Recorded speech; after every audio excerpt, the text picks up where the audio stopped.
What if a small town could live a double life?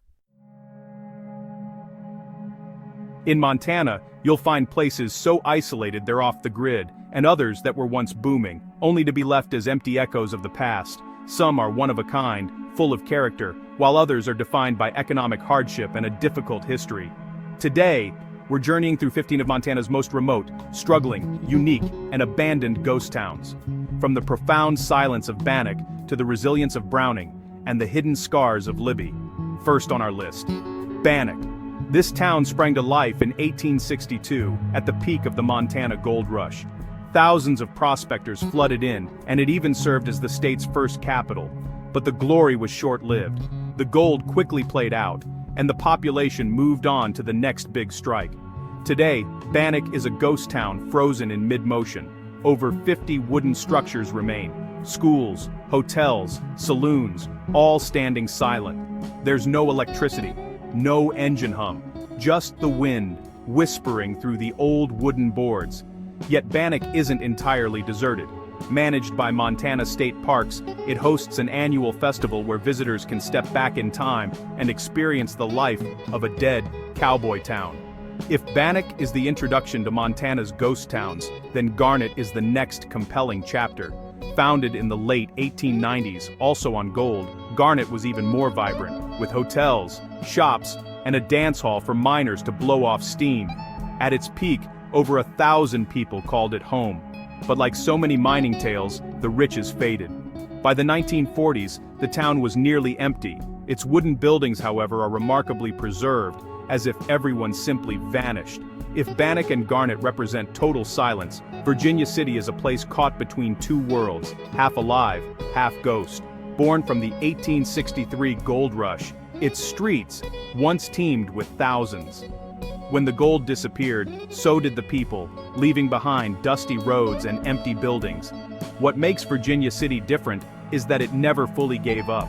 Today, about 257 residents still live here, making it a living museum with preserved 19th century architecture, guided tours, and even summer theater. Next is Elkhorn, a town born from silver in the late 1800s. It boomed briefly, but its fate turned dark.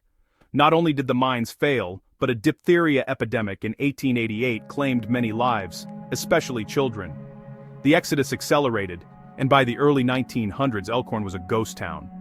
What's striking is that several key buildings still stand, like Fraternity Hall and Gilmore Hall, two large wooden landmarks that make the town feel like a forgotten stage set in the mountains. Then there's a town that feels like it's from a different era, Saint Marie. Once a bustling community for thousands of Air Force families, it now has the aura of a horror movie set. Built in the 1950s to support Glasgow Air Force Base, its lifeblood was cut off when the base closed in 1976. A redevelopment plan later fell apart, leaving rows of abandoned homes. While a few hundred people still reside here, the streets of Saint Marie feel desolate, marked by boarded-up windows and empty lots. After exploring these ghost towns, let's venture into the truly remote, starting with Yaak. Tucked in a valley in northwestern Montana, near the Canadian border, it's surrounded by the Kootenai National Forest. The population is under 400, the roads are winding, cell service will a myth, and the winters are brutally harsh. Yet, Yaak holds a unique appeal. It's a place people come to truly disappear, to find peace, live in nature, and escape the noise of the modern world. Next, we head to the southeastern corner of the state to Ekalaka. With just over 400 residents, it's the seat of Carter County, one of the most sparsely populated areas in the United States. It's famously called the middle of nowhere, far from interstates and public transit.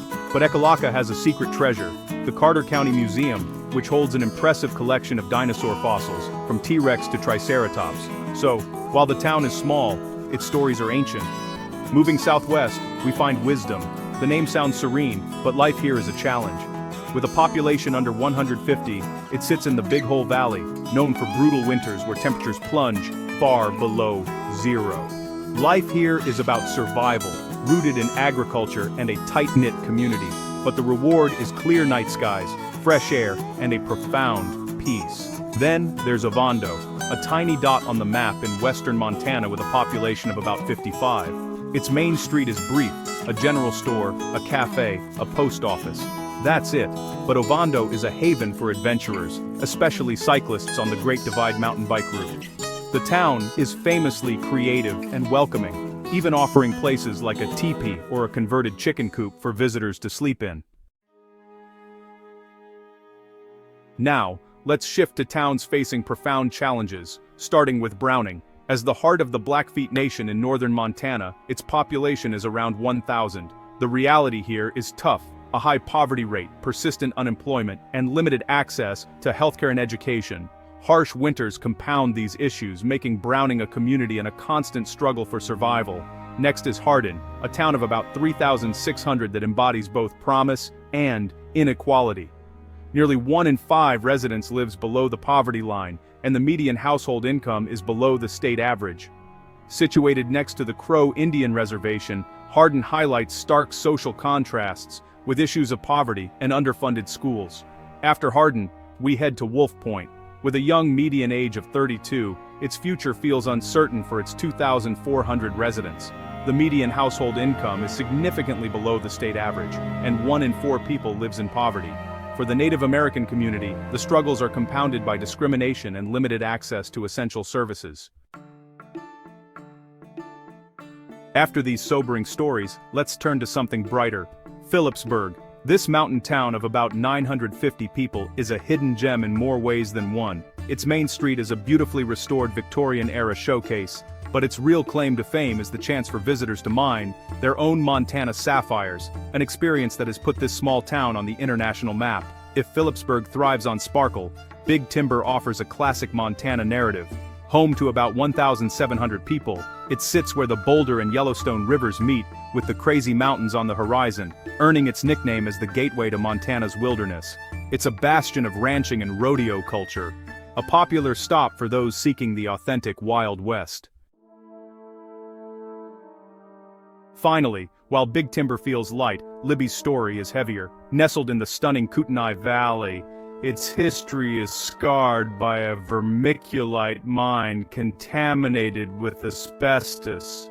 The impact was devastating, causing widespread lung-related illnesses and marking the town as one of the nation's worst environmental disasters. Today, Libby is still healing. It stands as a powerful reminder that even the most beautiful